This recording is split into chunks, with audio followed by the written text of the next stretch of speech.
Assalamualaikum warahmatullahi wabarakatuh. Di sini saya akan menjelaskan tentang proses Islamisasi dan siasat politik umat Islam di Indonesia.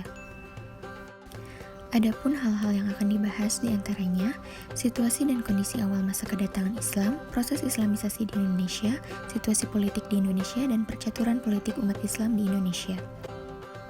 Situasi dan kondisi awal masa kedatangan Islam. Sebelum Islam masuk ke Indonesia, kepercayaan yang dianut oleh masyarakat Indonesia yaitu Hindu dan Buddha.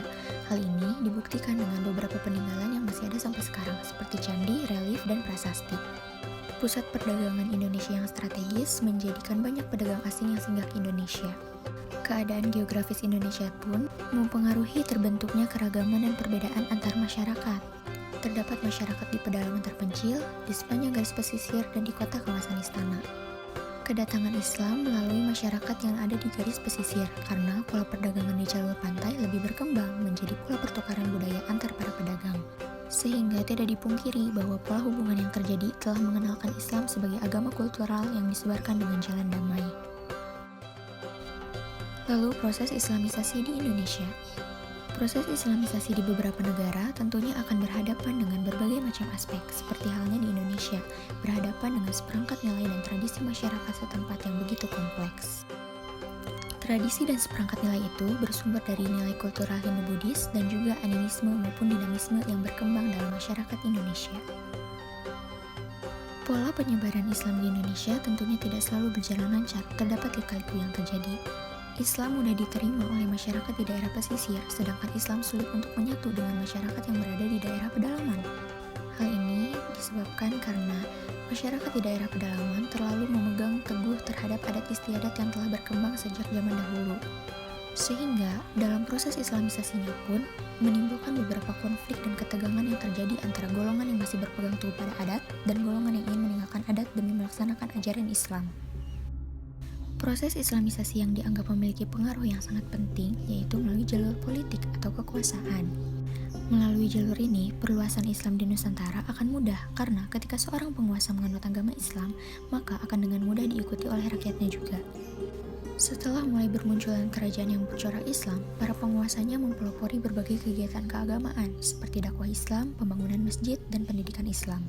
Selanjutnya ada situasi politik di Indonesia. Di Sumatera, Sriwijaya mengalami kelemahan dan kekacauan ekonomi juga politik yang terjadi pada akhir abad 12. Hal ini disebabkan karena adanya kerajaan Singosari yang melakukan ekspedisi Pemalayu dan juga ada berita Cina yang menyebutkan bahwa persediaan barang-barang perdagangan di Sriwijaya sudah mahal karena negeri itu tidak lagi menghasilkan banyak hasil alam. Kemudian di Jawa, Majapahit mengalami kekacauan politik atas perebutan kekuasaan di kalangan raja. Kondisi Majapahit semakin kacau setelah wafatnya Kertajaya pada tahun 1451. Sedangkan di Kalimantan terjadi perebutan kekuasaan, kemudian ada perjanjian untuk memeluk Islam, di mana perebutan itu terjadi antara Raja Keturunan Daha dengan Raja Dipa. Raja Dipa meminta bantuan Demak dan berjanji untuk memeluk agama Islam. Di Sulawesi Selatan, pada abad 16 masih banyak yang menyembah berhala, namun sudah banyak juga pedagang Muslim di Sulawesi, sehingga proses Islamisasi pun dapat berjalan dengan mudah. Kemudian di Maluku, terdapat hubungan baik antara Raja Ternate dengan pedagang Muslim di Arab.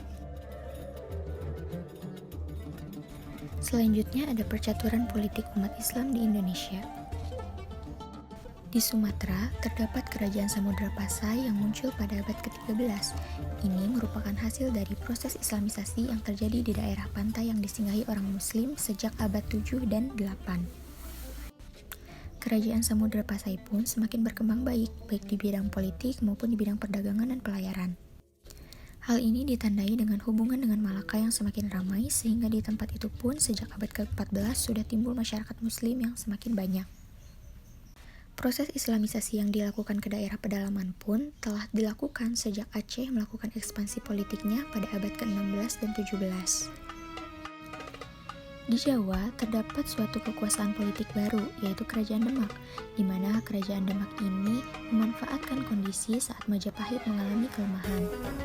Kerajaan Demak menempatkan pengaruhnya di pesisir utara Jawa Barat. Hal ini tidak terlepas dari tujuannya yang bersifat politis, di mana ia memutuskan hubungan kerajaan Pajajaran yang masih berkuasa di pedalaman dengan Portugis di Malaka. Sehingga Islamisasi pun dijadikan sebagai alat politik dalam proses perkembangan masyarakat. Para wali dianggap sebagai orang yang paling berjasa dalam proses Islamisasi ini. Proses pengakulturasian antara nilai pra-Islam dengan Islam tidak terlepas dari percaturan politik antara para penguasa Islam di Jawa yang dibantu oleh para wali. Yang tentunya proses Islamisasi ini bersifat kuantitatif politis. Pada masa pemerintahan marhum Ternate, ia bertemu dengan seorang Raja Jawa yang bernama Maulana Husain. Raja Jawa itu mahir dalam menulis Arab dan juga membuat kapal, sehingga ia meminta agar mereka mau mengajarkan huruf-huruf yang indah itu. Namun, Raja Jawa juga meminta agar mereka mau mempelajari agama Islam.